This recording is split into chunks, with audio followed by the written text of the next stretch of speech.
peuple ne sera pas là. Ça, c'est un fait. C'est scientifique, c'est pas moi qui le dis. Et tous ceux qui auront 5 ans, peut-être auront 25 ans. Pas peut-être auront clairement 25 ans. Et d'autres personnes vont naître. C'est pas la même population. Les données vont changer. Quand tu nous prends 25 ans en arrière, même les smartphones n'existaient pas. Il n'y avait pas informatique, TIC, tout ça. Je sais pas si vous comprenez ce que je veux dire. Donc, on ne peut pas dire que à partir du moment où c'est le peuple qui a choisi, si c'est un mandat à vie, on est dans la démocratie. On n'est pas dans la démocratie parce que ce n'est pas le peuple qui est là qui a choisi. Ce n'est pas le peuple qui est là, c'est-à-dire il y a 25 ans, on a un Paul Biya qui est là. C'est le peuple qui a dit qu'il a qu'à faire mandat à vie. Mais ceux qui sont là aujourd'hui, là, qui ont 25 ans, qui voient que le Paul Biya en question, il est dépassé par les événements, il est dépassé par les nouvelles technologies, par l'évolution du monde et tout, qui a un esprit peut-être trop conservateur, etc. Mais ils vont trouver qu'il ne colle pas. Mais est-ce qu'ils peuvent choisir? Ils ne peuvent pas choisir, ce n'est pas eux qui l'ont choisi. Mais bien sûr, Jonathan, je vais te répondre sur ça là. Tu sais comment ils peuvent choisir? Tu sais comment ils peuvent choisir, Jonathan? Par leurs représentants. Parce que tu veux dire quoi? La population s'est métamorphosée. On avait des gens qui avaient 5 ans, aujourd'hui qui ont 25 qui deviennent électeurs. Ceux-là, eux, ils vont élire l'Assemblée nationale. On est d'accord de leur temps, on est d'accord, non, Jonathan? Ouais, on est d'accord. Voilà, donc ceux-là, voilà pourquoi les députés sont importants. Par leurs députés là, ils peuvent introduire encore. Après, on va pas faire un référendum chaque 15 ans. Mais pourquoi pas? On va pas faire un référendum chaque 15 ans. Jonathan, c'est ce qui pose problème. Vous savez, dans un État démocratique là, quand il y a un problème, c'est par la loi qu'on règle. Et la loi elle-même là, les gens de droit nous le diront. La loi n'est pas rigide. La loi est tellement souple. C'est facultatif. Le principe d'alternance en démocratie, bon, on va faire court pour que les autres puissent parler, mais le principe d'alternance, c'est démocratie ou bien la démocratie peut se passer du principe d'alternance? Non, je ne pense pas que la démocratie puisse se passer du principe d'alternance. Voilà pourquoi en fait, je veux dire, ce que je suis en train de t'expliquer là, en démocratie, le peuple peut choisir même de... En fait, le peuple peut se tromper, hein. En démocratie, le peuple a le choix et même quelque part le droit de se tromper. Mais la démocratie encore donne, si tu veux, cette possibilité au peuple de corriger ses propres erreurs. Voilà pourquoi quand on te choisit pour un mandat de 5 ans, que tu n'as pas répondu aux attentes là, on te sanctionne dans les urnes. Je ne sais pas si on se fait comprendre, Jonathan. Peut-être toi, Jonathan, tu nous as vendu du rêve. On dit oui, Jonathan... Non, lui, il va régler nos problèmes. On te met, au bout de 3 ans, on voit que c'est bizarre. Comme dans les 3 ans, on ne peut pas t'enlever. On peut pas la loi ne nous permet pas, la loi ne nous donne pas les moyens de t'enlever. On attend. Quand 5 ans arrivent là, on t'enlève. Je ne sais pas. En fait, on peut se tromper. On peut peut-être choisir comme ça. On dit non, bon, on veut un mandat de 7 ans. Parce qu'on s'est rendu compte qu'en 5 ans, un président ne pourrait pas étaler à bien son programme. Mais on a vu que le mandat de 7 ans, après la 5e année, le président il ne gouvernait plus. Il était juste là comme ça. Donc le peuple dit, ah, mais là, peut-être qu'on s'est trompé. Donc, par la voix de nos représentants. Du pouvoir au peuple. Mais moi, je dis la démocratie s'accompagne de certains principes, comme le principe d'alternance. Si on met un principe, parce que l'alternance peut nous permettre, je vais dire, de s'adapter au moment. Il y a un adage qui dit on ne va pas faire les courses que tu auras fait. Parce que quand tu vas aller faire les courses quand tu as faim, tu vas prendre tout et n'importe quoi parce que tu veux sortir du supermarché pour aller manger. Quand tu seras renseigné, tu vas voir que il y a des choix que tu as fait qui ne vont pas t'arranger sur le long terme. Donc aujourd'hui, on peut voter un mandat de 7 ans. On peut voter un mandat de 10 ans même. Parce que c'est ce qui nous convient. Parce que par rapport à nos réalités, c'est ce qui nous convient. Mais on ne peut pas voter un mandat à vie. Parce qu'on est sûr, on est là, on est sûr que dans les prochaines décennies, le président de la République qui est là ne pourra pas répondre aux attentes de la population. Non, ça, le principe d'alternance, si à partir du moment où quelle que soit la manière par laquelle on enlève le principe d'alternance, là, nous ne sommes plus en démocratie. Donc, tu nous dis, non, mais tu nous dis que le peuple, maintenant, si tu me dis que le peuple accepte de passer sous monarchie, Ok, donc Mais c'est ce que je dis, Jonathan. En fait, je dis quoi? La démocratie, là. Voici, La démocratie même peut te permettre de basculer d'un régime à un autre. Mais je vois dans les commentaires Ludovic me c'est dit... pas la démocratie. Voilà, donc on sera plus dans la démocratie, mais le peuple aura choisi. Oui, Voilà, je suis d'accord. oui, le peuple a décidé peut-être de basculer dans un autre régime. Il y a quelqu'un qui me dit le peuple se trompe pas. Non, frère, je suis pas d'accord. Le peuple se trompe. Le peuple se trompe. En fait... Non, le peuple se trompe pas, on trompe le peuple. Non, le peuple se trompe. Non, le peuple se trompe pas, on trompe le peuple. Non, non, non. Le peuple se Je peux trompe. faire une motion. Le peuple Je vais se faire une trompe motion. pas. Tu sais une chose, tout de suite en une minute et puis on va Ok, passer à en fait, je vais chuter sur Je veux cette pas de notion de motion. le peuple. Bon, vas-y, vas-y, et puis je vais chuter. Vas-y, frère. Vous avez. Et puis tu vas prendre la parole. Et puis tu vas prendre la parole. Je suis terminé. Ok, en fait, pourquoi je dis le peuple se trompe? Vous savez, en politique, là, ce qui compte, c'est, si tu veux, la performance du discours, la rhétorique. Qui a le plus bon discours? Tu peux avoir les meilleurs éléments ou peut-être être le meilleur candidat, mais ta manière de défendre ton programme de gouvernement, ta vision pour la nation n'est pas convaincante. Tu vois? Donc, celui qui a, si tu veux, la plus belle rhétorique, là, il fait passer son truc. Parce que, un truc dans les, qu'on appelle ça, dans les tribunaux, là, ce n'est pas forcément celui qui a raison, hein, mais c'est celui qui sait défendre, qui arrive à ses fins. Donc, en cela, le peuple peut se tromper.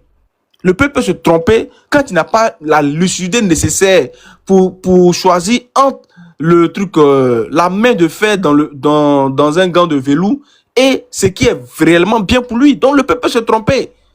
Et c'est ce qui fait le charme de la démocratie, en fait.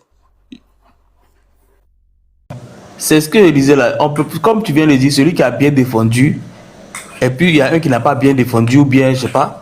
C'est ça, on a trompé le peuple. C'est différent de le peuple, c'est du fait que le peuple se soit trompé. C'est-à-dire, moi, c'est moi qui ai le meilleur discours, et je dis que c'est moi qui ai le meilleur discours, mais je n'ai pas les meilleures idées, je suis conscient.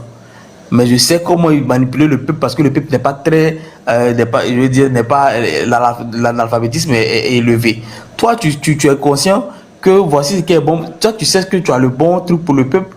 Tu prends de bonne foi, tu prends des experts pour aller expliquer de manière, on va dire, technique. Donc, le peuple ne comprend rien. Moi, je peux tromper le peuple et avoir la légitimité du peuple. Mais le peuple ne se trompe pas. Quelqu'un qui vit sa situation, tu peux pas me dire que lui, il ne sait pas ce qu'il veut pour sa situation. C'est pas possible. Donc le peuple peut être trompé par les politiciens. Ceux qui sont partis à l'école plus loin, les technocrates, aujourd'hui c'est les technocrates et tout, ils peuvent tromper le peuple. Mais le peuple ne se trompe pas. Ah, excuse-moi, Jonathan, tu n'as jamais fait de mauvais choix dans ta vie? Le peuple, moi je ne suis pas le peuple. Non, Moi, mais le peuple là, c'est pas un truc abstrait. Tu n'as jamais fait de mauvais choix dans ta vie. Attends, pardon, Bon, je vais pardon. chuter, l'autre va répondre. Faut pas confondre un citoyen et puis le peuple. C'est l'ensemble des citoyens qui forment le peuple. Oui, mais attends, Jonathan, c'est la somme de mauvais choix là qui fait tout ça là. Je t'explique. Je donne un exemple. Même une foule, on ne la contrôle pas. Mais pourtant, un être humain, tu peux le contrôler. Une foule, tu vas mettre même toute l'armée, elle peut, je vais dire, dérailler, je vais dire, commettre des actes irréparables. Même pas, je vais dire, la foule n'a pas de conscience. Mais tous ceux qui sont dans la foule sont très conscients. Donc tu ne peux pas venir dire, parce qu'un citoyen se trompe, le peuple peut se tromper. Le peuple, c'est différent de la population. Et je veux dire, le peuple, c'est différent du citoyen. Faut pas te tromper. C'est les citoyens qui composent le peuple. Donc, je veux dire, l'eau peut te noyer, mais une goutte d'eau ne peut pas te tuer. Une goutte d'eau, ça dépend de où c'est rentré. Bon, bref, tu vois, on va pas rentrer dans ça. En fait, bon, je vais laisser le gars prendre son truc, ça a plus de parole. Après, je vais répondre. Bon, tout à l'heure, vous êtes en train de parler du président. C'est ce que je disais au début là. Dans la démocratie, il y a la démocratie, c'est le choix du peuple. Maintenant, il y a le type de démocratie qu'on choisit. Si on choisit une démocratie parlementaire, c'est le Parlement qui a le plein pouvoir. Il y a des exemples qui sont comme ça. Je prends le cas d'Israël. Ils ont un président. Moi, on ne connais pas le président. À un moment, c'est vrai que c'était Isaac Rabin, il a décidé tout ça là. Mais celui qu'on voit le plus, c'est le premier ministre Benjamin Netanyahu. Pourtant, il faut élection du président. Mais le poste du président n'est qu'honorifique. Mais c'est le peuple qui a décidé comme ça. Mais il y a des décisions où c'est le président qui prend. Mais pour la vie commune, pour la gestion du pays, hein, pour la gestion du pays, tout et tout, c'est le Premier ministre. Donc il y a plus de... Donc le débat de ce que je disais là, c'est le peuple qui se donne, hein. On peut dire pour le président là, comment chaque 5 ans qu'on fait président, il y a des troupes, le président là, il est élu à vie. Mais voici les dispositions qu'il dispose. Le reste de ce pouvoir là, c'est pour l'Assemblée nationale. C'est pour le Parlement. Et le Parlement, c'est chaque 5 ans au renouvelle. C'est le peuple qui aura décidé. On est dans une démocratie. C'est le rôle qu'on donne, qu'on se définit dans le temps, qu'on donne au président, qui lui donne cette force-là. Sinon, ce n'est pas sa durée d'élection qui fait. Sinon, il y a plein de pays, même en Italie, ils ont un président de la République. Mais c'est le poste de Premier ministre qui est toujours convoité. Parce que le peuple s'est défini que le président, là, voici ce qu'il doit faire. Le Premier ministre, là, hein, qui est élu par le parti majoritaire à l'Assemblée nationale, là, voilà ce qu'il doit faire. C'est défini. Donc, c'est à nous, peuple de Côte d'Ivoire, là, à travers, comme je le dis, nos représentants, de redéfinir le modèle de démocratie qu'on veut. C'est tout. En Angleterre, ils ont une monarchie. Ils sont dans une monarchie, mais qui fonctionne de manière démocratique. Le roi n'est que là à titre honorifique. Mais tout le reste, c'est l'Assemblée qui décide. Mais on dit qu'ils sont une monarchie. Mais c'est le peuple qui aura décidé, après chose, quand ils ont eu tout là, c'est le peuple qui aura décidé. En France, ils avaient une monarchie, mais quand ils ont fait la révolution, ils ont dit non, on ne veut plus de roi à la tête de nos États. On veut un président que le peuple va élire avec, voici ses dispositions. Au fur et à mesure, les pouvoirs étaient dans la main du président. Mais quand ils ont compris que le président avait trop de pouvoir, ils ont dit bon, on va séparer le président de pouvoir, mais le parti majoritaire à l'Assemblée nationale envoie le contre-pouvoir, hein, envoie le contre-pouvoir aux décisions que le président va prendre. Donc du coup, le parti majoritaire à l'Assemblée nationale envoie le Premier ministre et il gère le pays à deux pour éviter qu'il y ait un pouvoir chaud. Et quand le président est élu à l'Assemblée nationale, il s'est dit il a le plein pouvoir. En Allemagne, c'est la même chose. Ils ont un président de la République. Mais on dit sur le chancelier, quel est le Premier ministre, c'est le parti majoritaire à l'Assemblée. C'est ce qu'on doit chercher à appliquer chez nous en Côte d'Ivoire. Pour éviter que le président ait les pleins pouvoirs. Et c'est de l'éduquer aux gens pour dire, c'est ça qu'on dit, c'est une éducation de la population. Les gens qu'on envoie pour nous représenter là, il faudrait qu'on envoie des personnes qui s'inspirent à nous notre vision de la chose politique. C'est tout. Sinon, on va beau parler. Si on va prendre un député, même tu as demandé au député, ton rôle là c'est quoi? Il dit non, je ne sais pas. Bon, là, il est député. Mais vous voulez quoi? D'accord, merci Mathieu. On va passer à Andy la puissance.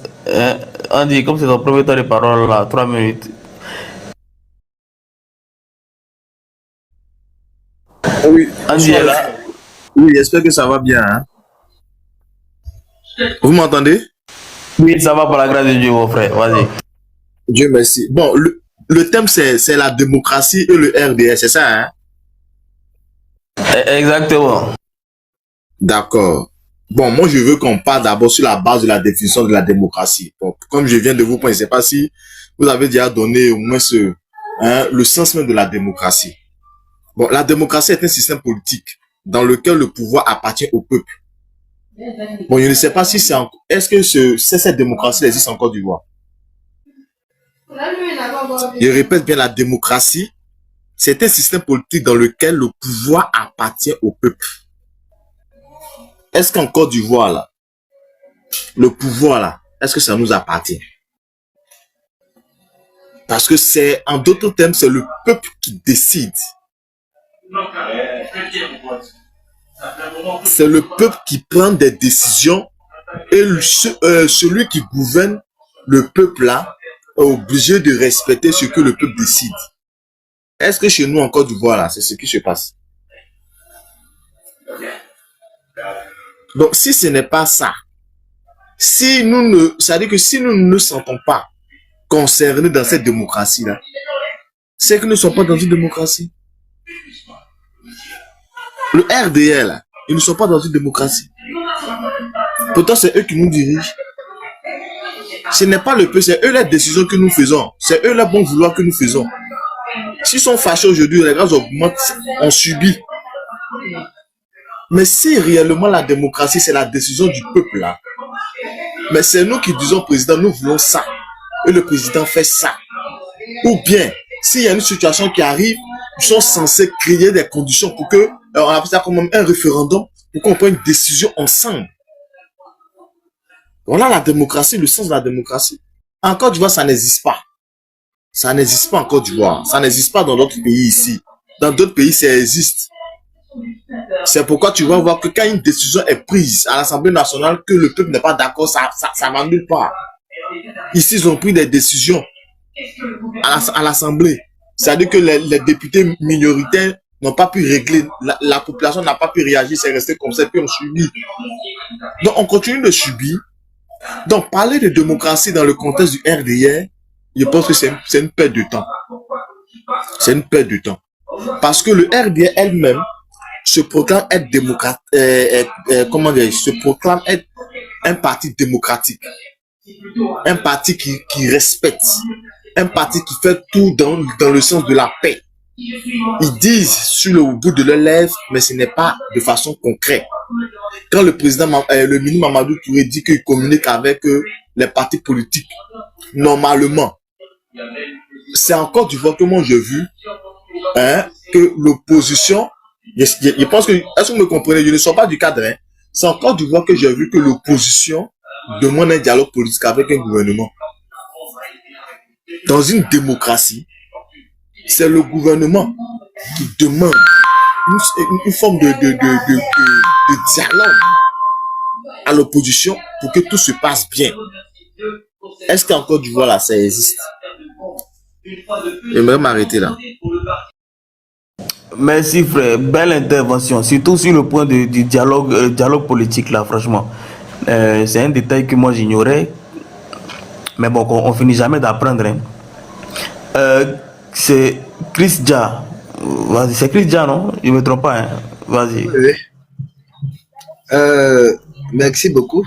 Je rejoins celui qui vient d'intervenir tout à l'heure là, qui demandait est-ce qu'en Côte d'Ivoire nous sommes dans une démocratie. À cette question-là, moi je réponds non, nous ne sommes pas dans une démocratie. À l'entame de mon intervention, j'ai dit que dans le cas de la Côte d'Ivoire là, la démocratie, on a commencé à parler de démocratie ici en 90. De 90 jusqu'à aujourd'hui, les quelques présidents que nous avons eus, voilà. Il faut dire que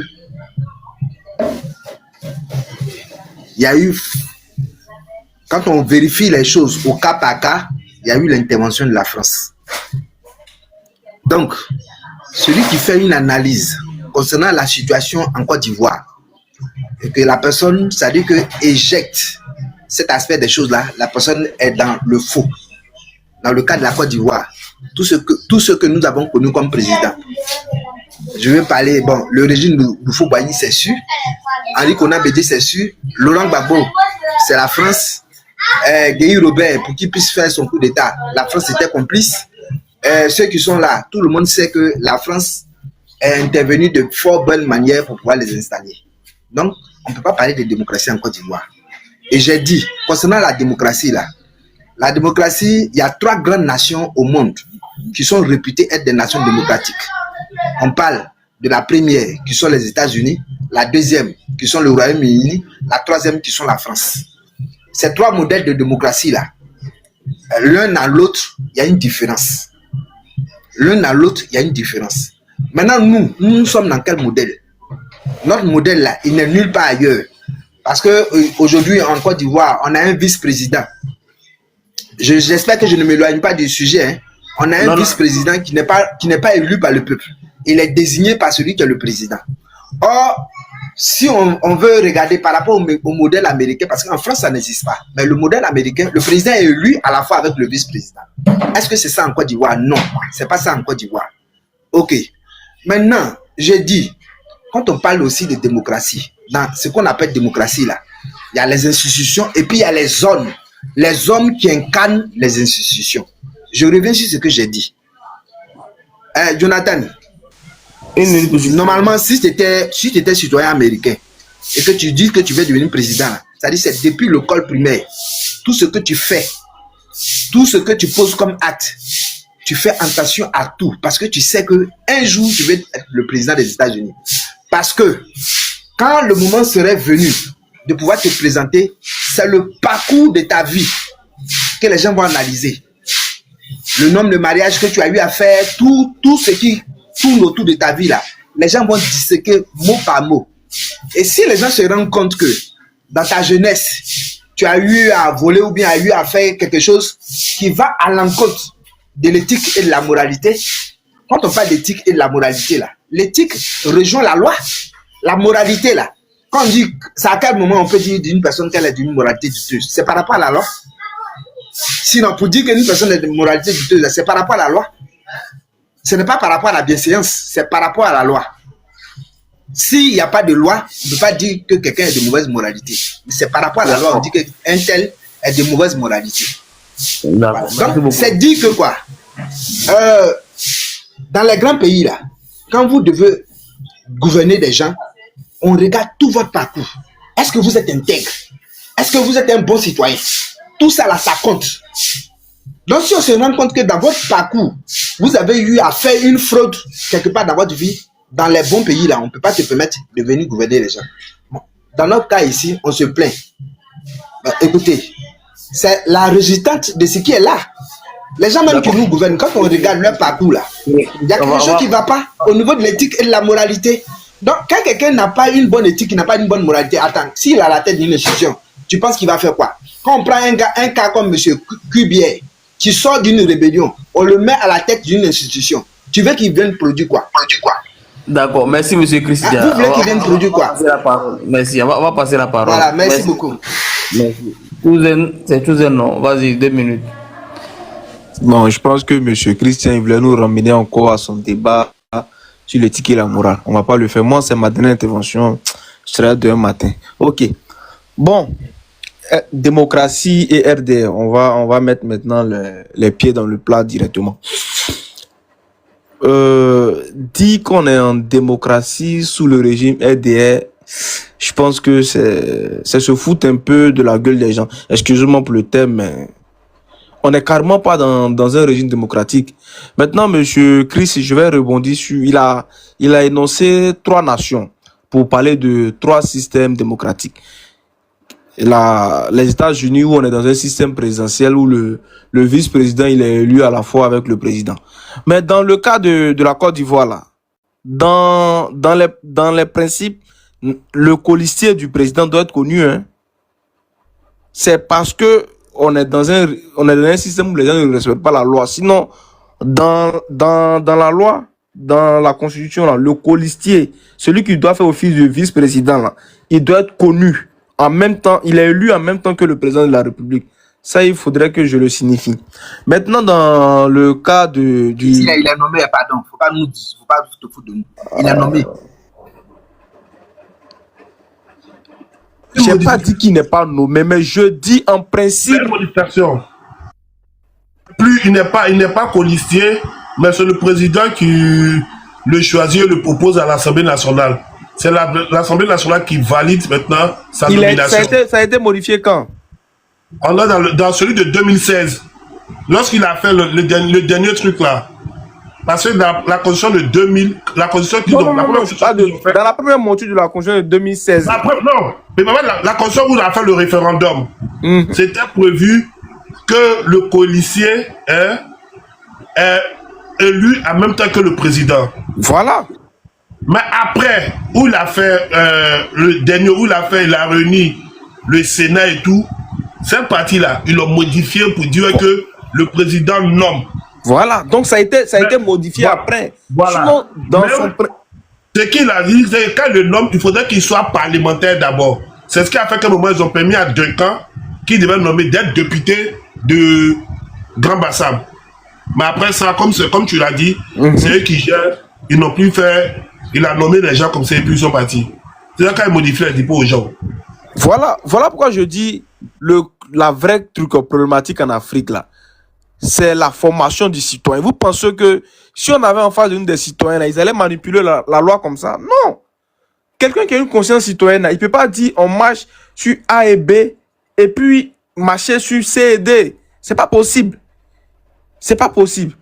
Je le dis toujours, le RDR avait à tous les moyens, ou bien dit avait, c'est comme si on avait à tous les moyens démocratiques pour faire du mal démocratiquement aux gens.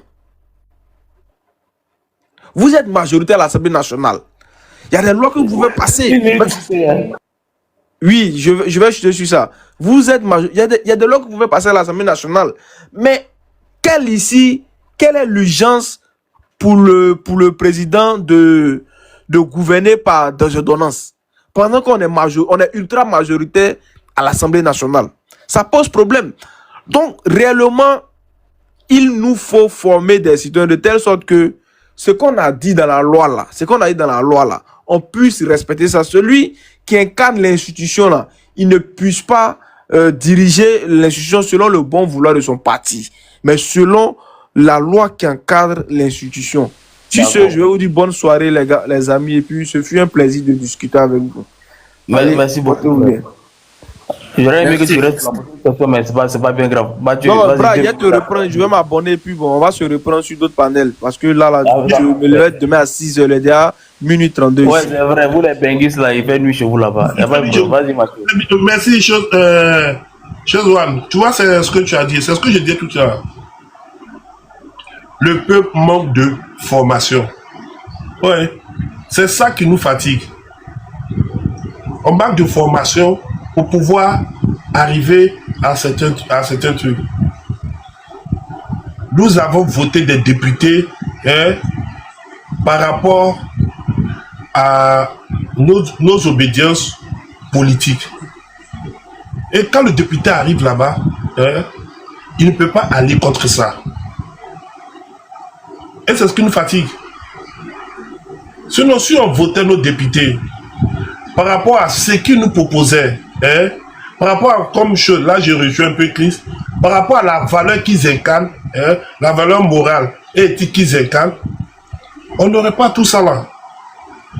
Mais lorsque le député vient devant nous, il ne vient pas avec sa valeur, il ne vient pas avec son éthique. Il vient avec son appartenance politique pour que nous on puisse le prendre. Maintenant, c'est à nous d'abord, pour que ça puisse changer, il faudrait que dans nos bases militantes, on puisse dire à nos dirigeants, on ne veut plus de ces députés-là, qui sont des bénis oui-oui. On veut des députés qui viennent pour nous défendre. Sinon, si le président, comme je l'ai dit, prend des ordonnances, l'ordonnance, ça s'est limité dans le temps. Une loi là, tant qu'il n'y a pas une autre loi pour l'abroger, elle est toujours valable. Or, une ordonnance, c'est limité dans le temps. Donc, il y a une partie de la loi qu'on a mis en place qui le permet de faire ça. Mais comme en face, les députés qui sont là, la majorité est de son obédience, pour ne pas aller comme lui, ils vont toujours accepter. C'est à nous, peuple là, de dire non.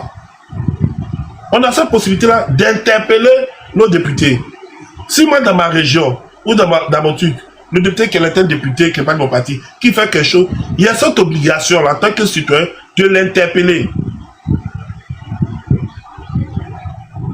C'est ce que j'ai dit tout à l'heure, puis là-bas, oui. Ce n'est pas les hommes politiques qui nous font, c'est nous, populations, citoyens, qui faisons les hommes politiques. Lorsqu'on constate que quelque chose n'est pas bon, on interpelle nos députés. Monsieur le député, voici un problème, une loi que nous, en tant que citoyens, nous trouvons que c'est pas bon. Il va nous expliquer. Si ça va pas, on lui donne mandat pour qu'il aille porter nos revendications. Je ne sais pas si cette loi est encore là, mais la loi pour, nous donne nous citoyens le pouvoir de pouvoir destituer un président. De pouvoir destituer un truc. Il va fouiller, il va chercher, il va vu c'est un peu plus après laisser. Mais on a tout ça. Donc comme on ne veut pas, on refuse d'apprendre, on nous met dans des débats de personnes qui font qu'on oublie l'essentiel. Sinon, concernant démocratie et RHDP, ils savent que le peuple est ignorant. Donc ils s'en foutent de ce que vous appelez démocratie. Et pour la démocratie, ce qui commande la démocratie, c'est l'application de la loi. Qu'elle soit bonne ou mauvaise. Dès qu'on applique la loi, c'est qu'on est démocrate. C'est comme ça qu'ils comprennent. Dès qu'on applique la loi, pour le RDR, dès qu'on applique la loi, c'est qu'on est dans la démocratie. C'est tout. Alors que c'est pas ça. Si le peuple n'est pas content de quelque chose, toi le pouvoir, tu as l'obligation de porter, de pouvoir, comment dire ça même, de pouvoir corriger. J'étais ici où il y avait un débat où on a convoqué le ministre Bruno Koné à l'Assemblée. Il a fait près de 3, 4 mois, 5 à 6 mois. C'est quand lui, en tant que ministre, il était content qu'il est venu. Et puis les députés sont partis. En temps normal, les députés devaient refuser de partir. Parce que c'est une insulte au peuple de Côte d'Ivoire. On l'a convoqué, il a pris tout son temps. Logique que lui, il était content. Mais lui, il n'est pas au-dessus des députés. C'est-à-dire que qui a posé cet acte-là, mais comme c'est la majorité qui était là, ils l'ont suivi. On est vrai. Pourtant, c'est pas normal. Un député, toi, un ministre, un député, tu convoques, tu as l'obligation de venir. Mais c'est le peuple qui t'a convoqué. Mais quand on a constaté, on a regardé, parce que nous-mêmes, peuple, on ne connaît pas nos droits. Si aujourd'hui, le peuple se lève tout un instant pour dire, on ne veut pas ça, vous allez voir, nos hommes politiques vont changer. Je le dis toujours, c'est nous qui faisons nos hommes politiques, ce n'est pas les hommes politiques qui nous font. Si on n'a pas compris ça, quel que soit le président qui va venir, si ce président n'a pas l'amour du peuple, n'est pas intègre, tout et tout, on va revivre tout ça là. Je m'arrête là.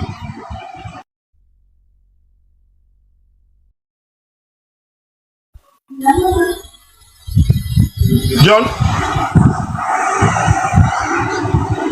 Oui, Mathieu, désolé, j'étais de parler sur l'ici parce que mon micro était ouvert. Andy, si tu veux prendre la parole, sinon on va dans la Christian. D'accord. Bon, je rejoins parfaitement l'aîné Mathieu. Hein. C'est dans ça que nous sommes aussi. C'est dans ça que nous sommes. Bon, il a dit quelque chose qui m'a vraiment plu. Il a dit que la population n'est pas... Le peuple de Côte d'Ivoire, sincèrement, sa majorité même, n'a pas une formation politique. C'est-à-dire que nous ne sommes pas formés. Je ne peux pas... C'est-à-dire que j'imagine un peu, si nous étions formés politiquement, si la maturité politique est en Côte d'Ivoire, sincèrement, je ne pense pas qu'un avocat peut venir nous dire au peuple de Côte d'Ivoire sur une chaîne télé que le certificat de nationalité est une présomption. La pièce d'identité est une présomption. Et ça là, c'est du fait du RDR. Ça veut dire que lui-même qui emploie le mot là, ce n'est pas sûr qu'il est ivoirien. Malgré qu'il a la carte d'identité. Comme le peuple de Côte d'Ivoire a une bonne formation politique, il y a des lois qui ne doivent pas passer. Ça veut dire que quand nos députés qui sont élus par nous, parce que quand ils viennent nous voir là, mais c'est pour nous donner un peu d'argent, ils vont faire une petite soirée, nous motiver, on courir derrière eux. Quand ils sont assis, mais c'est eux et puis eux. Parce qu'il y a des décisions dans une démocratie.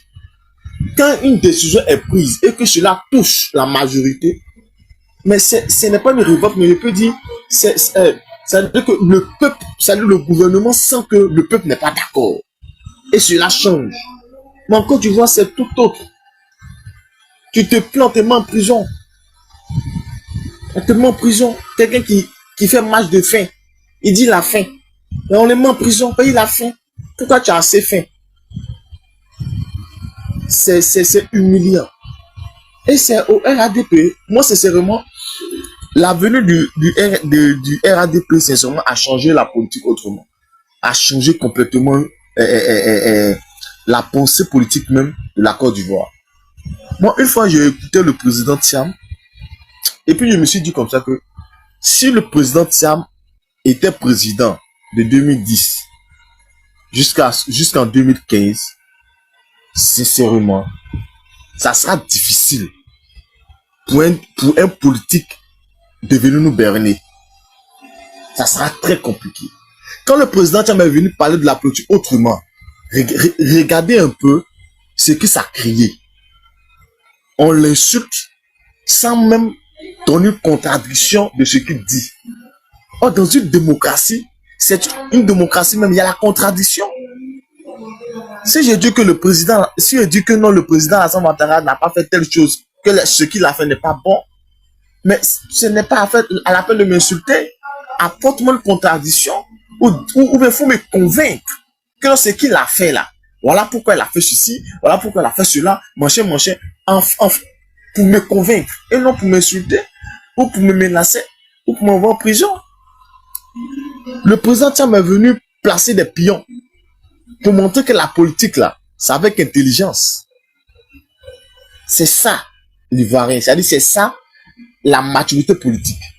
Ils n'ont pas. RDL, là, ils n'ont pas cette maturité politique. Quand le président Thiam parle de autrement, là, eux, ça les énerve. Il dit le président Alassane Ouattara a bien travaillé, mais voilà, voilà les points où on doit améliorer. Ils disent non. Si tu dis qu'il a bien travaillé, c'est qu'il a bien travaillé sur tout. Le mais là ne doit pas exister dans le langage du RDR. Mais c'est parce qu'ils n'ont pas une bonne formation politique. Ils n'ont pas reçu une éducation politique. Regardez les militants, les réactions. J'étais sur un panel et puis un monsieur parlait de la nationalité du président Thiam. Moi, j'ai été choqué. Excuse-moi, John, je peux parler, non? Vas-y. D'accord. Vas-y. Ok, regardez un peu la nationalité du président Thiam. L'article 48. Sincèrement, hein, il y a une question de logique qu'on doit se poser dedans. Une question de logique. Mais la politique, puisque nous sommes mal formés, et que la population est un béni oui, la population est sous l'émotion. C'est-à-dire que ceux qui ont le langage doux, quand on dit quand le mensonge est répété plusieurs fois, ça peut sembler être vrai. Mais quand une personne est avertie, ça devient compliqué. Sinon, quand moi je lis l'article 48 là, il y a une question qu'on doit se poser dans l'article 48 là. Je vais paraphraser. On dit qu'un Ivoirien majeur qui parle une autre nationalité perd la nationalité ivoirienne. Nulle part c'est écrit automatique. Ça fait 1. Mais l'alinéa 2 là, c'est un processus. Maintenant, si l'alinéa 2 là n'existe pas, mais comment on fait pour perdre la nationalité? S'il n'y a pas un comment, ça veut dire que même l'article là est nul. C'est nul. On ne peut pas dire à quelqu'un, si tu prends une autre pièce, tu perds. Mais pour perdre là, on te fait comprendre que voilà les procédures que tu dois faire jusqu'à ce que on te donne un décret pour perdre ta nationalité. Donc, si tu n'as pas reçu de décret et qu'on veut te faire comprendre comme dans la lignée 2, on te dit qu'il n'y a plus de position militaire. Et on dit quoi? Ceux qui vont aller s'arrêter sous le drapeau. Donc, la lignée 2 n'a plus de valeur. Mais c'est que le 1 aussi n'existe plus. Parce que le comment on fait pour perdre là, si on n'arrive pas à expliquer le comment, on fait comment pour traiter l'exercice. On te pose question et puis tu n'arrives pas à répondre. C'est mieux de jeter ta feuille. Donc, ça veut dire qu'une formation politique va amener l'Ivoirien à comprendre l'enjeu. À comprendre, c'est-à-dire que ce que nous faisons là, où nous partons, qu'est-ce que nous allons faire et pourquoi nous le faisons. Mais l'Ivoirien ne sait pas. Aujourd'hui, quand le RDA est rentré au pays, en Côte d'Ivoire, ils ont dit un mot, l'Ivoirien nouveau. Selon moi, l'Ivoirien nouveau, selon eux, c'est le mindset, changement d'attitude, changement de comportement, changement de réflexion. Mais les frères, regardons un peu, prenons les partis politiques, PDCI, PPACI, les grands partis politiques et puis le RADP. Regardez la mentalité de chaque parti politique. C'est carrément différent. Carrément différent. Le PDCI, le PPACI, ils sont un peu, c'est-à-dire qu'un peu sur la même, voilà, même trajectoire. Parce que apparemment là-bas, les gars forment, les gars s'éduquent bien. Les gars, regardez un peu RATP. C'est pas une manière de les insulter, mais regardez un peu la mentalité. Regardez. Quand tu leur dis quelque chose, ça là, vous dites que quand vous allez venir, vous n'allez pas voler. Quand les gars volent, ils disent, mais en 1900 ans, là, ils ont volé aussi. Voilà les réactions. Tu dis que le prix d'huile est comment dire, la cherté de la vie. Dans les publications, est-ce la mort? Quand tu leur dis, mais vous n'avez pas dit que la cherté de la vie, là, normalement, ça doit réduire. Il dit, mais autant de Gbagbo, là, la cherté était comment? Mais regardez un peu la médiocrité. Tu ne peux pas combattre quelqu'un sur des faits et venir reproduire. Et quand on t'indexe, tu dis non, mais c'est parce que lui l'a fait que moi je suis en train de faire. Est-ce que c'est un sens? Et c'est dans ça que nous sommes. C'est dans ça que nous sommes actuellement là. Si notre politique, notre responsable n'encadre pas, n'essaye pas de créer, c'est-à-dire de faire une formation avec des militants, on va aller dans tous les sens. Aujourd'hui, là, voilà le parrainage qui a commencé. Le PPACI a lancé pour eux. Le PDCI a commencé. Mais il faut une bonne formation. Les militants doivent être formés, c'est-à-dire les militants doivent comprendre l'enjeu. Quand comment dirais-je, Maître Blessing dit qu'ils ont reçu les kits, il parle que quoi, les sympathisants, ceux qui ont encore l'espoir. Mais ça là, ça dit que c'est une parole forte. Mais tu vas voir, hein, il y a d'autres militants là, ils vont pas comprendre ça. Ils vont chercher à savoir où il est, où est le président. Si le président n'est pas là, c'est que c'est pas bon. D'autres vont passer derrière, mais vous voyez, le président n'est pas là, on fait comment? Parce qu'ils ne savent pas, ils n'ont pas une bonne formation politique. Ils n'ont pas des bonnes informations. Donc moi je pense, et je crois que si ce pouvoir-là change, sincèrement, ça sera très très difficile, très difficile. Un autre politicien de venir blaguer sur nous, la population, c'est ça compliqué. Parce que grâce à ça, moi, j'ai commencé à... C'est-à-dire que je fais les cours en ligne de droit, hein, et tu n'as pas me menti. Tu peux pas me mentir. Tu me mens net, je vais chercher. Pourtant, avant, la population n'avait pas ce réflexe-là. On nous dit quelque chose, on avale seulement, et puis on continue. Mais maintenant, tu dis quelque chose à quelqu'un, il s'en fait recherche. Quand le président dit dans tel domaine on est ferme, on s'en fait recherche. Ça a amené les jeunes à comprendre. Et c'est ce que le RD ne veut pas. C'est ce qui les fatigue. Aujourd'hui, les gars insultent le président Tcham de zozo, de menteur.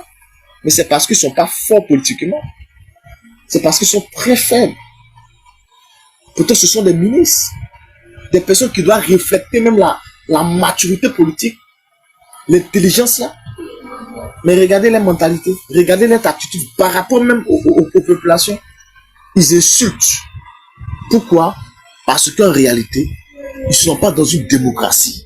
Parce que si tu es dans une démocratie et que tu as fait 15 ans au pouvoir, mais tu laisses le peuple te renouveler sa chance, tu organises une élection transparente, paisible, sans coup bas, sans arrêter nos responsables du PDC, sans arrêter même les militants des partis politiques. Si seulement ce qu'ils ont dit est en rapport avec la politique, mais on ne doit pas les arrêter. L'opposition, leur rôle là, c'est de critiquer. Mais on ne doit pas insulter ou bien insulter le président, ça je suis pas d'accord. Mais on doit critiquer. Si le pouvoir qui est en place malmène l'opposition, mais l'opposant, qu'est-ce qu'il fait? Mais il mobilise ces éléments. La marche, là, c'est dans la loi. Ce n'est pas interdit.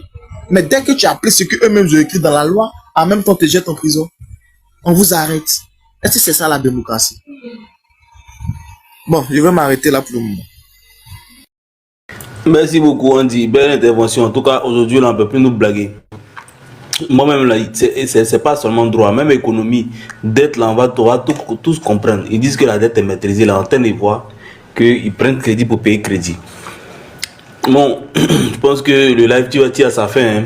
Sinon, on va laisser 1 minute à Chris et puis Mathieu, chacun, et puis on va clôturer le live. Ah, Chris, c'est parti. Mathieu. Ouais, bien, tu vois, de temps en temps, il faut qu'on fasse ce genre de trucs-là pour... Tu vois que quand ces gens... Moi, c'est ce qui me fait mal, c'est ce que je disais. Quand on a ce genre de thème, les gens ne viennent pas. Ils aiment qu'on fasse le thème, on commence à s'insulter, à dire, tu vas voir, non. Et ce genre de débat, tu ne verras jamais, c'est bien parce que tu ne verras jamais de militants du RHDP monter. Aujourd'hui, c'est ça le problème des Ivoiriens. Non, mais attends, même souvent quand tu vas sur le panel RADP, tu donnes quelque chose de poignant. Tu parles par exemple de la dette, des lois, etc. Mais est-ce que celui qui prend la parole après toi, là, il répond sur ce que tu dis? Il va rentrer dans les invectives. Non, tiens, m'a fait ci, tiens, m'a fait cela. Mais est-ce qu'ils comprennent quelque chose à ce que tu expliques? C'est ça le problème. Vraiment, c'est ça que je dis là. C'est que on a vraiment, nous qui arrivons à comprendre la chose, hein, on a vraiment une éducation à faire. Et on doit d'abord commencer au-delà à nos différents amis qui sont là, leur expliquer ce que c'est que la démocratie. Le président là, c'est pas, chaque fois que je dis aux gens, moi je l'ai toujours, le président là, c'est mon employé. Moi en tant que citoyen là, c'est mon employé. Je ne suis pas son employé. Comme moi, je ne peux pas faire. Il dit, bon, comme toi, tu as les compétences, fais pour moi. Et à la fin, je te paye. Quand on vient couper sur mon argent, je te paye. Donc, il a des comptes à me rendre.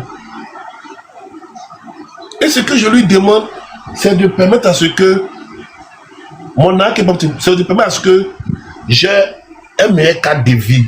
Je gagne plus d'argent pour pouvoir le payer. Mais je souffre, il est à l'aise, et puis je suis content qu'il soit à l'aise. Il ne peut pas me plaindre. Et je trouve ça normal. 30 secondes, il y a Nata qui voulait essayer de tirer quelque chose. Oui, je vais descendre même. Ça fait tellement mal. Il faudrait qu'en 2025, là, hein, on arrive à comprendre une bonne fois pour tout que les hommes politiques, là, hein, c'est nous qui les faisons. Après l'élection du président, là, les députés, là, on a qu'à arriver à faire des bannières. Là. Un député vient, tu lui dis, toi en tant que député, là, qu'est-ce que, en tant que député, tu vas m'apporter en termes de loi? Qu'est-ce que tu vas m'apporter? Vous allez voir, il y a plein qui vont caler. Parce que je ne sais pas ce qu'il va dire. On a dit qu'ils ont l'initiative de la loi, mais ils ne peuvent pas. Le président, il prend des trucs par ordonnance, il prend des lois en vie par ordonnance. Par ordonnance, il prend des ordonnances. Mais vous avez l'initiative de la loi. Mais prenez une loi pour contrer son ordonnance, qui n'est pas bonne, en France. Et pour descendre par là, le gouvernement avait fait une proposition de la retraite, la réforme de la retraite. Mais comme les gens là-bas sont éduqués politiquement, mais ils sont sortis. Ils ont marché, on n'a pas gazé quelqu'un, le gouvernement a chuté. Exactement. Ils ont marché parce qu'ils avaient cette culture-là. Ils ont compris que ça les touche. Ils n'ont pas regardé, je suis de la France insoumise, je suis des choses du Parti Socialiste, je suis du Parti Républicain. Ils ont dit ça là, ça touche moi mes intérêts. Ils sont sortis, ils ont marché. Parce que ça n'allait pas.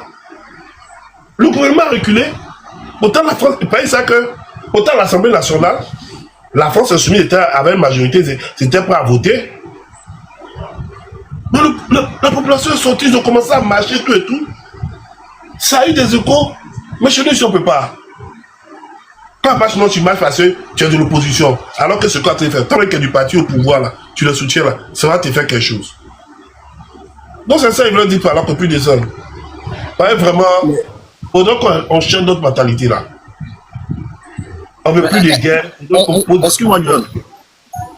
La loi qu'ils ont votée concernant, je sais pas, si un proche a commis une faute, que la personne a été condamnée, toi, tu ne peux pas, c'est-à-dire que tu ne peux pas manifester ou bien tu ne peux pas lui apporter ton soutien. Cette loi est passée. C'est bien moi-même. Depuis. Elle est passée. Depuis. Vous-même, regardez cette loi-là. Est-ce que c'est un sens? Moi, Non, mais attends, je ne sais pas si c'est moi qui ai mal compris. Mais la loi, là, elle était là. Seulement qu'ils ont étendu ça maintenant aux leaders politiques, aux hommes politiques et puis aux hommes religieux. Ou bien, la loi était là. Et puis ils ont étendu ça aux hommes politiques ou aux religieux.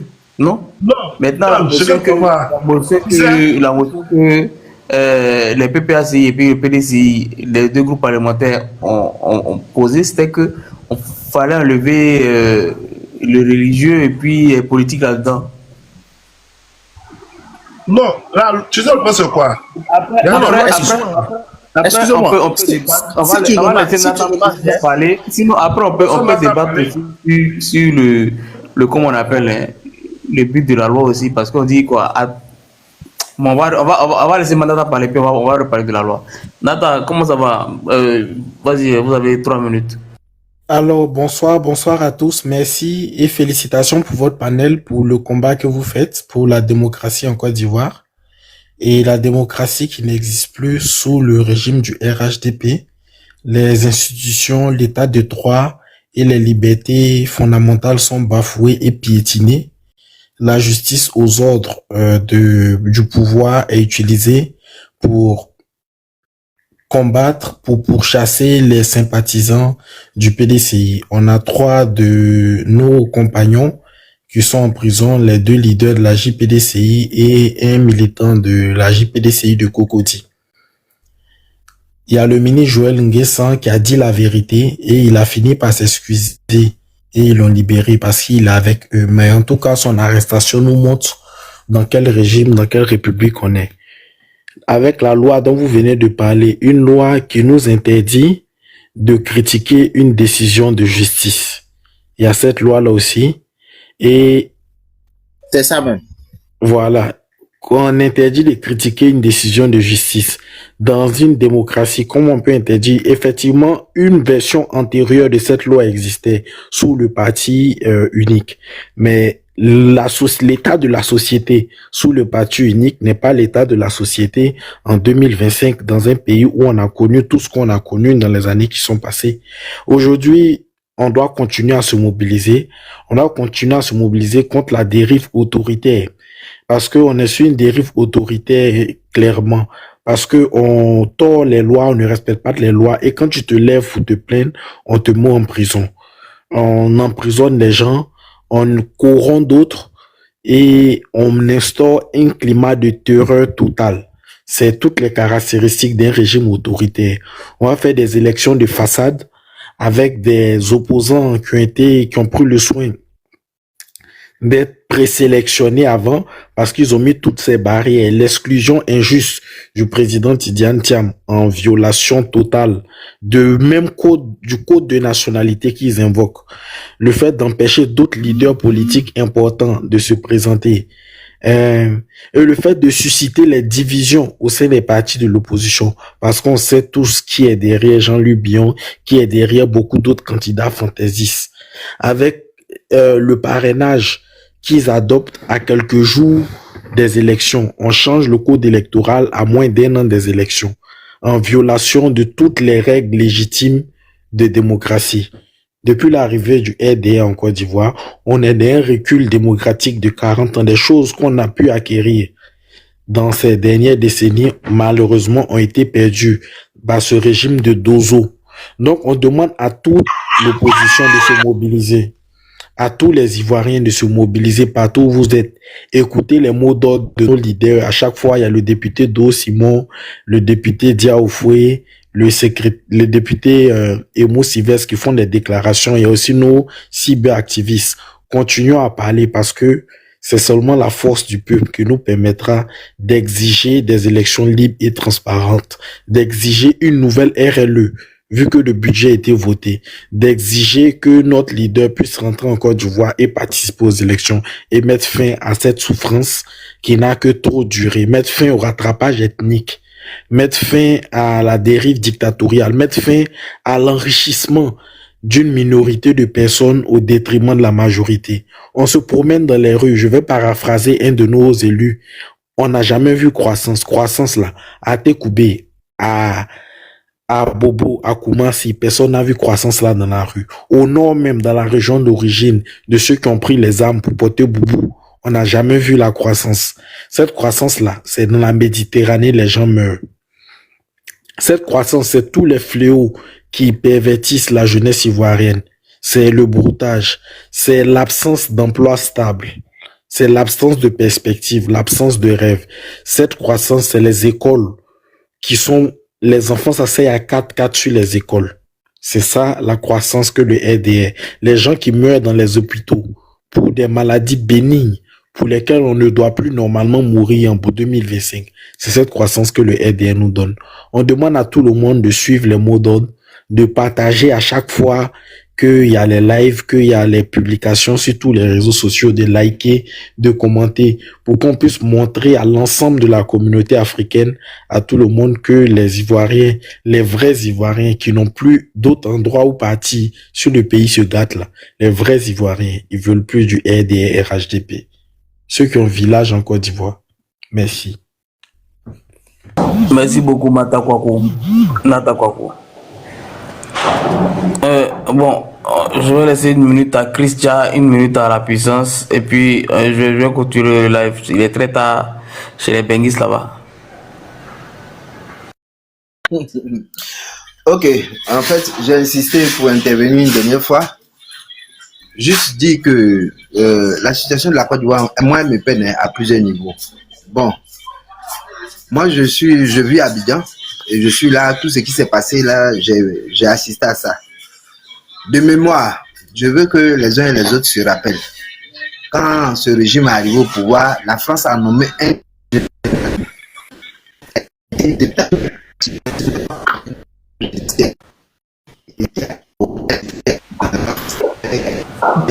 Ta connexion est vraiment, elle déconne. Essaie de te déplacer bien et puis voilà, on te redonner la parole. S'il vous plaît, excusez-moi, j'ai une question complètement. Excuse-moi, Claudia, on t'entend pas bien. Ça s'entrecoupe. Donc, je vais poser une question et on va vous rapidement. En 20 minutes, on va insister un peu sur la leçon. La question que vous voulez poser. Après Bédier et après Oufoué, il y a eu 4 mandats, excusez-moi, il y a eu 4 présidents, pas 4 mandats. Bédier, après Oufoué, il y a eu Bédier, il y a eu Guéhi, même Guéhi, il y a eu Babo, et puis il y a eu le président Ouattara. Lors de ces 4 mandats, Bédier a eu un coup d'État. C'est ce qu'il a enlevé au pouvoir. Guéhi a eu une tentative de coup d'État. Gbagbo, il a eu un coup d'État qui s'est transformé en rébellion. Et Alassane Ouattara, après Oufoué, je vais dire, est le seul qui n'a jamais eu de tentative de coup d'État. Bon, n'a pas eu de coup d'État ni de tentative de coup d'État. Qu'est-ce qui n'a pas marché avec les autres? Mais qu'est-ce que Alassane Ouattara a fait de mieux que les autres? Je vais commencer par Chris Dia. Est-ce que tu as la connexion? Oui, à cette question-là, la question est toute simple. Peut-être que je ne sais pas où tu vis, mais il faut dire, c'est ce que j'ai dit. J'ai dit, si vous analysez la situation de la Côte d'Ivoire et que si vous omettez de mettre la France dans tout ce qui nous est arrivé, vous faites faux. la France a une part de responsabilité dans ce qui nous est arrivé. Parce que à l'origine de tout ce qui se passe là, la base là, c'est de faire une OPA sur les ressources de la Côte d'Ivoire. La vraie cause de la crise là, c'est de faire une OPA sur nos ressources. Et quand ils l'ont installé, c'est ce qui se passe. Aujourd'hui, tout ce que les gens découvrent un peu partout, tout ça là, ça va de l'autre côté. Le pays même, aujourd'hui, tout ce que nous avons d'industrie, tout ce que Abidjan ici, les terres, les terrains, tout ça là, on sait à qui tout ça là s'est donné. Donc, la vraie cause de notre problème là, c'est d'abord ça. C'est à cause de nos ressources. Et la France, quelque part, y est pour quelque chose. Bon, maintenant, pour aller plus loin, normalement, le citoyen qui est aujourd'hui devenu président, il ne remplissait pas les conditions pour être véritablement le président des Ivoiriens. Mais les gens ont tout fait pour pouvoir l'amener là. Donc, quelque part là-bas, l'origine de notre problème là, c'est un problème néocolonial. Nous ne sommes pas véritablement indépendants. Et nous n'avons pas les moyens de notre indépendance. C'est une des origines. Maintenant, pour revenir à la question de démocratie, je voulais dire que, en fait, le Ghana à côté là, les gens ne sont pas plus intelligents que nous. Hein. Au Ghana là, tout fonctionne bien. Tout a fonctionné bien parce que ils sont partis, ils ont trouvé la force dans les ressources internes. Il y a eu un certain Jerry Rawlings. Il a installé des institutions. Comme c'est des enfants d'un même pays, il y a eu la bonne foi de part et d'autre. Aujourd'hui, la démocratie ghanéenne fonctionne bien. Mais nous, dans notre condition là, dans le cas ivoirien là, c'est-à-dire qu'il y a des gens, je suis désolé, qui ne sont pas vraiment des Ivoiriens. Donc, si tu veux, ils ont eu recours à la rébellion. Ça a été une première étape. L'autre étape, c'est de faire main basse sur les richesses de la Côte d'Ivoire. Aujourd'hui, quand vous prenez les militants du RDR, là, dans le fond, ils n'ont même pas de cause politique. Quand vous les entendez causer, c'est les mérites des richesses, le pillage de nos ressources, c'est ce que les gens vantent. Mais dans le fond, quand tu prends quelqu'un comme Mamadou Touré, il a travaillé où avant d'être ministre? Et j'en passe, si tu veux, je peux citer d'autres personnes. Ils ont fait quoi véritablement dans leur vie pour mériter être ministre en Côte d'Ivoire? En Côte d'Ivoire, à l'époque du Faux-Boigny, pour ceux qui ont connu Faux-Boigny, pour être ministre là, il fallait avoir un parcours. Malheureusement, aujourd'hui, ce n'est plus le cas. On amasse n'importe qui, on le bombarde ministre. Avant, ça n'existait pas dans notre système. Donc, je le disais que c'est triste. Notre cas là, les gens aujourd'hui, on ne peut pas parler de démocratie parce que les gens, ils ne comprennent que le langage des fusils. C'est avec les fusils ils sont arrivés, c'est avec les canons ils sont arrivés au pouvoir. Bon, des gens qui sont arrivés au pouvoir avec des fusils et des canons, vous voulez parler de démocratie. Qu'est-ce que vous pensez qu'ils vont vous dire? Ils ne comprennent pas, c'est pas un langage qui est dans leur format. Ils ne peuvent pas comprendre. Ça ne fait pas partie de leur ADN. Donc, je suis désolé, il faut les laisser comme ça. Mais moi, je crois, en tant qu'homme de foi, Dieu va délivrer ce pays. Ce n'est pas une élection ou bien quoi que ce soit, mais moi, je crois foncièrement que le grand Dieu qui est au ciel, là, il va délivrer la Côte d'Ivoire. Donc, si ce, je vais m'arrêter là et puis je vais descendre. Merci. Merci. Vas-y, Oui. Andy. Oui, John, ta question était quoi? Qu'est-ce qui a marché avec le président Alassane Ouattara qui n'a pas marché avec Bédié, Gbagbo, Gueye, même qui ont eu des coups d'État ou bien des coups d'État qui ont mis en rébellion ou bien des tentatives de coups d'État? D'accord. Mais, John, c'est simple. Si aujourd'hui, le pouvoir du président Ado de 2010, 2011, jusqu'à aujourd'hui, s'il n'a pas été perturbé, mais c'est parce que l'opposition est responsable. C'est parce que cette opposition-là, cette jeunesse-là, qui est dans les partis politiques de l'opposition-là, ils sont responsables. C'est parce que nous savons qu'est-ce qu'on appelle la vie, là. Nous connaissons le sens de la vie. C'est parce que nous savons que dans la loi, là, il est écrit que aucun individu doit ôter la vie d'un être humain, d'un autre semblable à lui. On sait, non, on connaît ça. C'est parce que l'opposition est conscient qu'il y a des lois, il y a des mécanismes pour revendiquer, pour pouvoir, c'est-à-dire que pour pouvoir, s'ils ne sont pas contents, ils savent quelle loi, quelle attitude adopter. C'est pourquoi le président Alassane a fait 15 ans sans être embrouillé. Mais au temps de Bédié, quand il y a le coup d'État, si vous vous rappelez, le président Bédié a fait une annonce où il a dit que la dette est terminée, sa dette est terminée, ça n'a pas duré longtemps. Mais avant ça, le RDR, j'ai regardé une vidéo de le ministre, le ministre Donald Fologo, où il a dit que le président Alassane Ouattara, n'est-ce pas, après le décès du président Oufoué, normalement, selon la loi, c'est le président de l'Assemblée nationale qui devait être président sans débat. Mais là, il a voulu faire un forcing. Posez-vous la question pour qu'elle est partie, pour qu'elle ait eu mandat d'arrêt et puis elle est partie. Et puis le président Gbagbo l'a fait revenir. Donc, si aujourd'hui, comment dirais-je, le temps de Gbagbo, il y a eu crise, mais c'est parce que celui qu'aujourd'hui là, et puis bon, regardez, hein, Dieu n'est pas Gawa quand même. Hein. Au temps de Bédié, ça a été rapide. N'est-ce pas? Ça a été rapide parce que c'est un clan. Le RDR est sorti du PDCI sous des prétextes farfelus. Après, il y a eu des deals entre eux. Mais en 2010, là, en 2002, quand le président Gbagbo a pris les élections en 2002, ça a commencé là. Mais regardez tous ceux qui étaient à côté là. Si tu estimes que tu es président, si tu estimes que la loi, aujourd'hui les gars parlent de loi, ils disent qu'on doit respecter la loi, on ne doit pas commenter les décisions de justice. Mais la question que moi je me suis posée, si une décision de justice est injuste, devrait-on la respecter? Parce que c'est une décision, même si elle est injuste, on doit la respecter. Dans ce cas, pourquoi ils doivent créer la rébellion? Pourquoi à cause d'une seule personne, les gens sont morts? Pourtant, ils pouvaient aussi, n'est-ce pas, dire, bon, comment on m'exclut? C'est une décision de justice. Alors, je ne m'en mêle pas, c'est pas grave. J'essaie de ce pourquoi on m'accuse. J'essaie de tout remédier. Puis, bon, revenir encore l'année prochaine. Mais pourquoi? Pourquoi ils n'ont pas eu cette mentalité? C'est parce qu'ils n'étaient pas conscients. C'est parce qu'ils n'étaient pas matures. C'est parce qu'ils n'étaient pas responsables. Ils ont préféré tuer que de prendre les mêmes lois, les mêmes tests qu'aujourd'hui l'opposition prend pour le confondre là. Les mêmes tests qu'eux-mêmes écrivent. On te dit tu ne dois pas faire 4 mandats. On ne doit pas faire 3 mandats. Ta propre loi, même toi-même, tu as écrit avec tes éléments. Tu as dit que tu ne dois pas faire, mais tu le fais. Tu jettes toi-même tes propres dires. Mais c'est parce que l'opposition actuelle est très responsable. Très intelligent. Très, très intelligent. Et ce bloc d'opposition actuellement là, mais c'est ce qui les gêne, c'est ce qu'une fois il a dit ça les gêne. L'opposition actuelle, le gouvernement est gêné de voir une opposition comme ça. Une opposition qui veut marcher. Les gars regardent dans la constitution. Quel est l'article qui les permet de marcher? Quel est l'article qui les permet de parler? Quel est l'article qui les permet de réagir? Et tout est conforme. Mais autant de RDR là. Comment?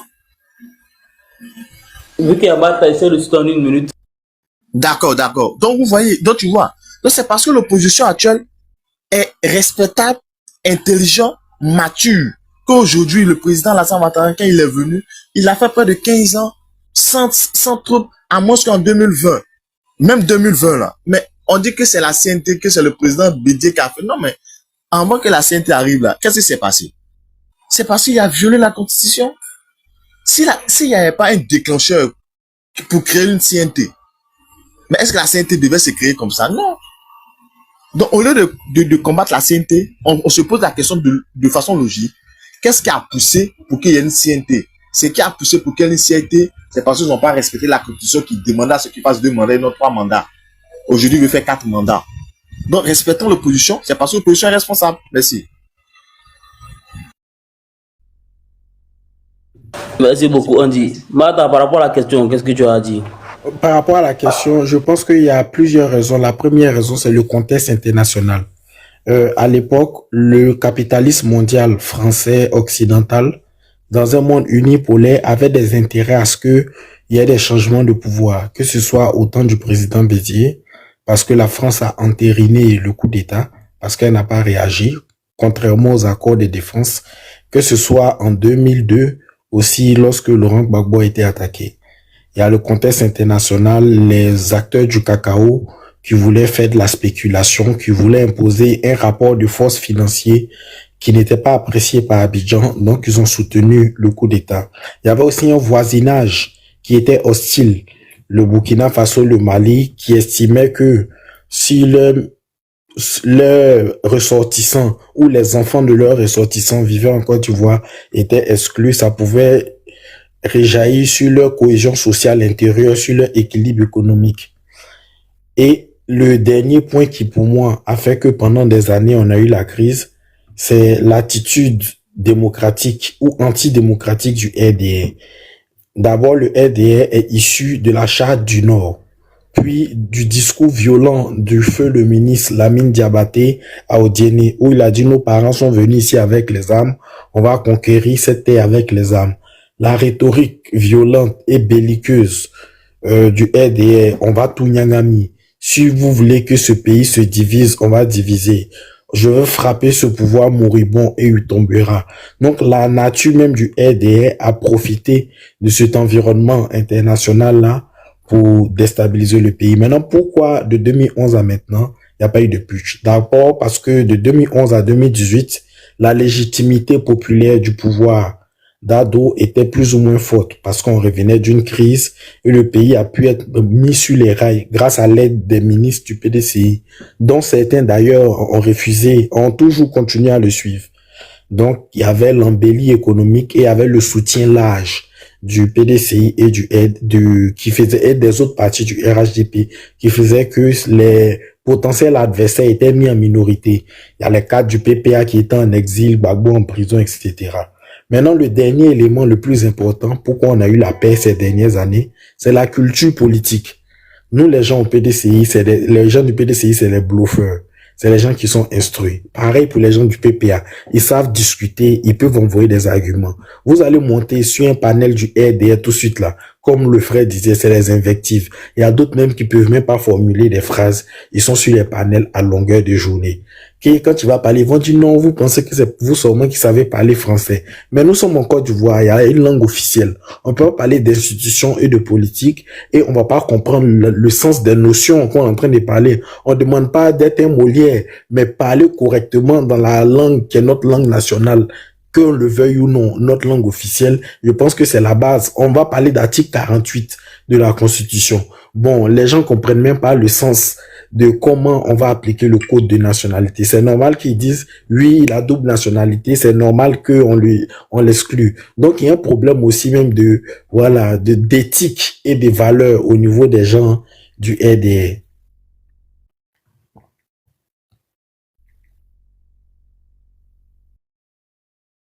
Merci beaucoup, Nathan. Tu as chuté brusquement, hein? D'accord. En tout cas, il y a eu de belles réponses, mais j'ai une inquiétude. Ça veut dire que si un président vient s'installer en Côte d'Ivoire et que, on va dire, les mêmes circonstances sont réunies, pardon, on peut assister encore à un autre coup d'État ou bien une autre tentative de coup d'État. C'est ma question. Moi, personnellement, je ne pense pas. Je ne pense pas que si aujourd'hui, le pouvoir RADP part, il aura... Non, mais si aujourd'hui, le pouvoir RADP part, mais le pouvoir RADP, c'est-à-dire que disparaît. Parce que ils vont se mettre dans quelle posture? Ils vont critiquer qui? C'est qui vont critiquer encore? C'est ceux qui vont se baser pour dire que ce pouvoir qui vient d'arriver n'est plus légitime. Quand le président tient bien pour dire que... Moi, je pars toujours du principe que, tu vois, quand tu croises quelqu'un qui n'est pas, je veux dire, bon, qui n'est pas bien, mais rien ne dit que si cette personne disparaît là, il n'y aura pas une pire qui va la remplacer. Donc le RADP, moi je suis persuadé à 100% qu'une fois qu'ils perdent le pouvoir en 2025 là, c'est un parti qui va disparaître. Mais qu'est-ce qui dit qu'il n'y aura pas d'autres RHDP du genre naissant quelque part, d'autres RDR, on va dire ça comme ça, hein, qui sont désinformés? C'est ça le problème. Non, moi sincèrement, ce que tu dis c'est pas faux, Mais si le RDR disparaît, ceux qui vont aller là, mais on les connaît où? Moi c'est qu'on les connaît. Et on sait qui est RDR, on se connaît encore du ici, on se connaît très bien. Mais ça sera encore très difficile si celui qui va prendre la tête de la Côte d'Ivoire, il m'a pris, c'est que le président Tian prend. Mais entre nous, tu es sûr que si le président Tian prend le pouvoir, qui va venir attaquer la Côte d'Ivoire? Qui aura le courage même? Ou on te dit que la maturité politique est avancée. Les Ivoiriens sont plus idiots. C'est quel parti politique qui va nous dire, levez-vous. Ils sont en train de traiter comme ça. Levez-vous. C'est parce que non, on ne porte pas tapette qu'on veut nous faire ceci. Qui? Personne.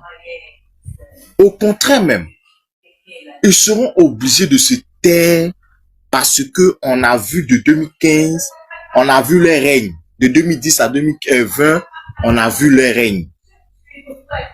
Et toutes les lois qu'ils ont prises là, à moins que le président va changer, sinon si on laisse ça comme ça, ils vont se taire. Parce que tu as dit qu'on ne commande pas une décision de justice. Donc si une décision de justice sort à ta défaveur, tu es obligé de te taire.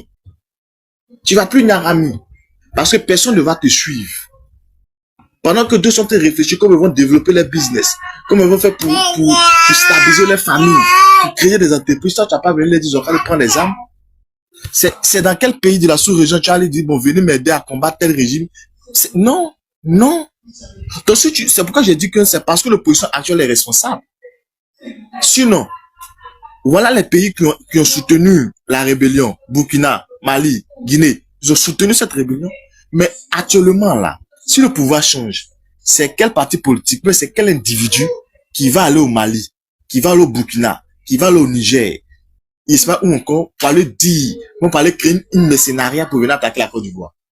Je ne vois même pas. Je ne pense même pas même. Donc, je pense que ça ne va pas arriver. Le RD va se taire. Peut-être ils vont se former un autre groupe où on les connaît. Voilà. À moins que les mentalités, au contraire, c'est la mentalité qui va changer. Ils vont comprendre que la vraie politique, là, c'est maintenant, ça va commencer. Le miracle de Côte d'Ivoire qu'on a connu au temps de Papa Oufoué, ça va se faire encore en 2025, en 2026, sur le règne du PDCI. Voilà. Merci beaucoup, frère. Merci beaucoup. Donc, merci en tout cas à ceux qui ont apporté les commentaires. Merci aussi aux intervenants. C'était cool quand même. C'est vrai qu'on n'avait pas beaucoup de monde, mais c'était vraiment cool. Là. Moi, j'ai appris aussi en tout cas. Donc, on va se dire à demain. Puis portez-vous bien. Merci beaucoup encore. Merci frère. Faut parler de notre événement. On a un événement dans la diaspora le samedi. Est-ce que tu peux publier ça sur ta page, s'il te plaît? Oui, bien sûr. Tu m'envoies, je vais publier. Il n'y a pas de problème. Ok, il n'y a pas de souci. Merci beaucoup. D'accord, mais tu peux dire de quoi il s'agit ici au moins déjà? C'est un événement. Bon, à tous ceux qui nous écoutent, qui sont de la diaspora, il y a un événement, un très grand événement de toute l'opposition rassemblée et réunie à République et Nation. Vous pouvez voir les publications, c'est sur les pages officielles des communicants du parti ou même les pages des gens. Et je vais envoyer aussi le flyer à Jonathan pour qu'il puisse publier. C'est un événement à partir des 13h. C'est un marche suivi des meetings. Une marche, pardon, suivie des meetings. Et on veut démontrer à l'opinion internationale que la majorité des Ivoiriens ne veut plus du RDR. D'accord, c'est bien noté. Oui, je crois que j'avais déjà vu ça. Il n'y a pas de souci. Moi, on va parler de ça. Avec la Philippine et tous les autres. Ok, merci beaucoup. Bonne soirée. Bonne soirée à tous. Je t'envoie un message en inbox et pour que je puisse t'envoyer. Ça marche. Ok. Partagez vos impressions dans les commentaires.